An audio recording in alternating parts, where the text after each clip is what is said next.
In 1956, John Lennon was a 16-year-old troublemaker. School for John did little more than provide the inspiration for his outlandish pranks. When he was 6, John's father disappeared on a merchant ship. John was left in the care of his Aunt Mimi. His free-spirited mother, Julia, became more like an affectionate friend.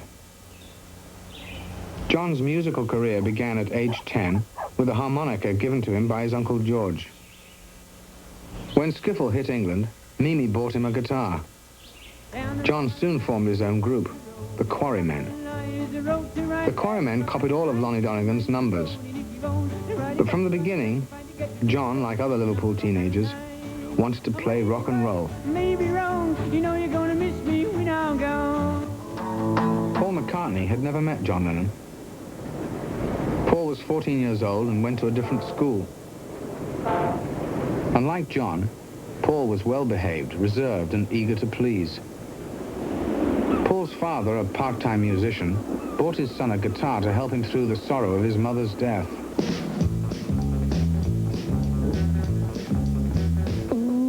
Soon, Paul was also driven by a passion to play hard rock and roll, like his new heroes, Little Richard, Eddie Cochran, Buddy Holly.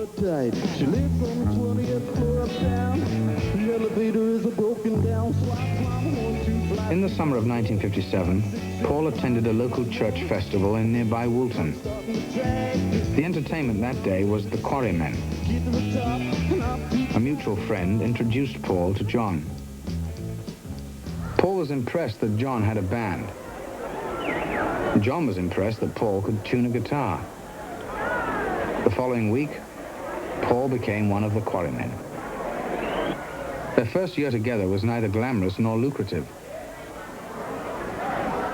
While still schoolboys, they struggled for every chance to play, carrying their equipment on buses, suffering indifferent audiences, rarely getting paid, but dreaming of stardom. We had all these canard ships going over to the States, and a lot of Liverpudlians worked on these ships. They were known as canard Yanks. And they would bring all these fabulous records back, which nobody had except Liverpudlians. And the groups used to grab these records, all these good Gene Vincent, Eddie Cochran records, and they used to mine them. One of those groups copying records was the Quarrymen, now consisting of John and Paul, both playing rhythm guitars, and two new members, a 16-year-old lead guitarist, George Harrison, and an art college friend of John's, Stuart Sutcliffe. To his classmates, George Harrison was the boy whose father drove the bus they all rode to school. The youngest of 4 children, George was the family favorite. But even as a small child, he had an independent and solitary nature. In 1956, George acquired his first guitar. Playing it did not come as naturally to him as to his friend Paul McCartney. But he was patient and determined. His mother sat up with him night after night as he taught himself to pick out Buddy Holly songs. George trailed after the Quarrymen, hoping to join. But John Lennon tended to see George, all of 14, as not much more than a child. He was eventually accepted, not only for his guitar playing, but also because his mother could tolerate their noisy rehearsals. Stuart Sutcliffe, on the other hand, was the most promising artist at the Liverpool Art College. A classmate of John's, he developed an interest in rock and roll as a way of enhancing his bohemian image at school. He couldn't play a note, but was in anyway once he bought a guitar with the money he'd won in a local art exhibition. With the new members came changes in name. First, Johnny and the Moondogs. Then, the Silver Beatles. Finally, in 1960, the Beatles. The first gigs outside the college was at the Jacaranda, which was a tiny little coffee bar where they played in the cellar. I think they got about 5 shillings each. The Jacaranda was owned by Alan Williams, a small-time entrepreneur operating on Liverpool's bohemian fringe. His latest enterprise was supplying rock and roll groups to a club in Hamburg. When no other act was available, Williams proposed the Beatles. The group that was playing there was one of the big groups in Liverpool, which was Derry and the Seniors, featuring Howie Casey, the lead. And he sent me a letter over saying, look, Alan, we've got a good thing going over here for all the Liverpool groups. But if you send that bum group, the Beatles, over to Hamburg, you're going to louse it all up. For God's sake, don't send them. Now, the Beatles were going through one of their drummerless periods. They had been playing at the Cash Bar Club run by Mrs. Best, whose son was Pete Best, who played drums. And so they introduced me to Pete, and I said, okay, play me a drum roll, let's see how good you are. And he played, not too cleverly, but passable. And I said, okay, that's good enough. Now let's go to Hamburg. Hamburg was the Las Vegas of Europe. It was exciting, it was full of life. They had a license to do everything. Alan Williams had booked the Beatles into two dreary clubs, the Kaiserkeller and the Indra, where for the next 2 months they played a back-breaking schedule of up to 7 hours a night. Although Stewart, their oldest member, had only just turned 20, the Beatles, having grown up in a seaport town, were far from naive. Yet their eyes were opened by the abundance of sex, drugs, and drink that Hamburg offered. The rough life and the long hours far from home hardened them, and their music. The band got tighter, and their repertoire expanded. They were no longer that bum group that nobody wanted. They were professionals. They came back from Hamburg, still as an unknown band. I started promoting them as the sort of big band. Though they weren't really the big band in Liverpool, I sort of promoted them like that because they were close friends of mine. And a promoter, Brian Kelly, had realised their talent, and he'd booked them on all his jive highs, which were the big gigs at the time, Aintree Institute and Litherland Town Hall. The curtains opened at Litherland Town Hall, and there was just these guys on the stage. At the time, everybody was into uniformity, wearing the same clothes. And these guys with hair longer than what I'd ever seen in my life. And I think sort of jeans and leather jackets just anyway, smoking cigarettes, you know, just up there doing it and having a ball. The moment the Beatles struck up and did their stomping, everybody, every kid froze, and then they all run to the stage and started screaming.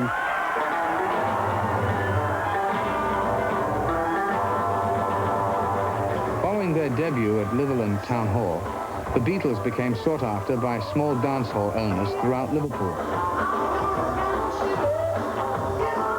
Not until they went to Hamburg again in 1960 did they make their first record, and then only as a backup group for their friend Tony Sheridan. The result? An awkward rock and roll arrangement of My Bonnie Lies Over the Ocean. It was intended only for German release. More significant than that first record was Stu Sutcliffe's decision to remain in Germany to paint and to be with his German fiancée, Astrid. When the Beatles returned to Liverpool and the Cavern, Paul was playing bass. Hi, I'm Gary. The Complete Beatles continues on the USA Special. Bob Wooler, a postal clerk with an encyclopedic knowledge of all the Liverpool bands, had recently become a part-time DJ at the Cavern, the local jazz club. When he began booking groups for the club's lunchtime sessions, among them were the Beatles.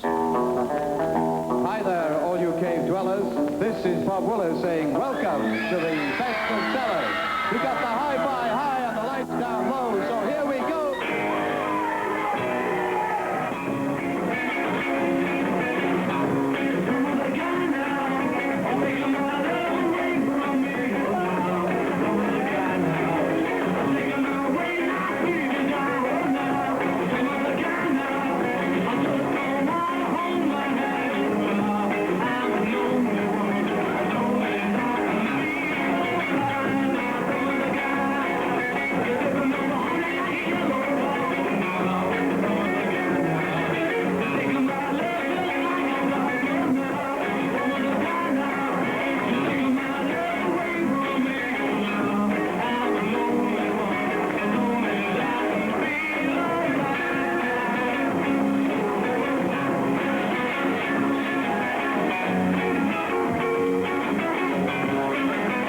become converted to rock and roll with the Beatles as one of its regular bands. By the fall of 1961, the Beatles were local stars in Liverpool and Hamburg. But playing the Cavern and the German clubs had become routine and a dead end. They seem to have progressed as far as any group could, outside the musical mecca of London. Since the scene was so controlled by the London moguls, who didn't want to know anybody from the provinces, people believed, and the Beatles believed, and all the Liverpool groups believed, that they enjoyed the music, they played the music, they'd make a few bob, and that was that. And it was only, I think, when Brian Epstein actually came on the scene and was telling us how much money can be made, that we could actually make a record. Because none of us ever anticipated making records. I hadn't had anything to do with pop management of pop artists before that day that I went down to the Cavern Club and heard the Beatles playing. And this was quite a new world, really, for me. Brian Epstein wasn't much of a rock and roll fan. His own leanings were towards theatre and light classical music. But as manager of the record department in his father's furniture store, he followed pop music as a business necessity. Had there not been several requests for the Sheridan Beatles' My Bonnie, Brian never would have visited a place like the Cavern. I was immediately struck by their music, their beat, and their sense of humour, actually, on stage. And even afterwards, when I met them, I was struck again by their personal charm. And it was there that really it all started. Though he knew nothing about managing a group, Brian convinced the Beatles that he had the connections to make them famous. His family had money and owned record shops. And the fact that he would have some pull in the music industry suddenly began to make people realise that he could maybe have some influence in getting them to become a national name. Before Brian could get them their national name, he'd have to make a few changes. When Brian took them over, he had plastic-type photographs, he had them all done in the suits. He really smoothed out their image. John would give me all photographs of them taken in Hamburg, pictures of him on stage with the toilet seat round his neck, or pictures of him reading the newspaper in his underpants in the Reaper barn. And as soon as Brian took them over, John came rushing round to me asking for all these pictures back because Brian wouldn't allow that sort of image with his boys. In spite of Brian's efforts, the Beatles' horizon seemed hopelessly narrow. A third trip to Hamburg only darkened their somber mood. Stuart Sutcliffe had been suffering from severe headaches ever since the group had been jumped by a gang of toughs 2 years earlier in Liverpool. The day before they arrived, Stuart had died of a brain hemorrhage. Stunned by the death of Stuart and bored with playing the same old clubs, the Beatles needed some good news. Brian Epstein walked into my office one day and said he'd got a group that he wanted me to hear. Brian had apparently taken one of his tapes into the EMI store in Oxford Street to get it transferred to disc. And the engineer heard it and thought it was very good. Brian told him how he'd been to every record company in the country and hadn't got anywhere with it. And he saw me because I had a reputation at that time for being rather screwball and rebellious, and I would take any nutty thing like the Beatles. George Martin was as unlikely a producer for a rock and roll group as Brian Epstein was a manager. Although trained as a classical musician, he'd been producing eccentric comedy records at Parlophone, a specialty label owned by EMI. Ever on the alert for new ideas, Martin was intrigued by the demo Brian played. The music wasn't frightfully original. There were no great songs there. It was just the sound was interesting. I arranged a recording test with them in Abbey Road, No. 3 studio, which meant I was going to spend a couple of hours with them finding out what they could do. They had a very, very funny version of Please Please Me, which was rather slow. They did have Love Me Do. Weird things like Fat Swallows, Your Feet's Too Big, or Till There Was You. I got them to sing lots of different things to find out which voice was good. I was looking for the Cliff Richard or the Elvis Presley or the Tommy Steele, saying, now, is Paul going to be the main one, or is John going to be the main one? And George, well, he's obviously not got such a good voice as the other two. And then it suddenly hit me right between the eyes. Why the hell should I find a solo singer? Why not just have the lot of them as they are? It wasn't their music that sold them to me. It was their charm. They were very charming people. George Martin signed them and set a recording date. But there would be one more change before then. Pete Best was probably the best looking of the bunch. He was very quiet with a sullen kind of charm. Pete initially in Liverpool was the most popular member of the Beatles, particularly with the girl fans. And whenever the Beatles used to appear, all the girls used to shout and scream for Pete. But he couldn't play drums very well. I mean, he couldn't keep in time too well. And I was aware that the band weren't tight. They needed that sort of binding force that a good drummer should give them. So I said to Brian, well, I'll get another drummer for the recording sessions. You can do what you like with him on stage, but we'll have someone else on the tracks. And I didn't realize until afterwards that they'd been thinking the same thing anyway. The Beatles' new drummer was Richard Starkey, better known around Liverpool as Ringo Starr. Ringo hailed from a Liverpool slum called the Dingle, but spent most of his childhood in and out of hospitals. When the skiffle craze hit, he acquired a set of drums, began to sit in with local groups, and eventually joined one of the Beatles' chief Liverpool competitors, Rory Storm and the Hurricanes. When the Beatles needed a temporary drummer in Liverpool, Ringo would sit in. This time, he joined for good.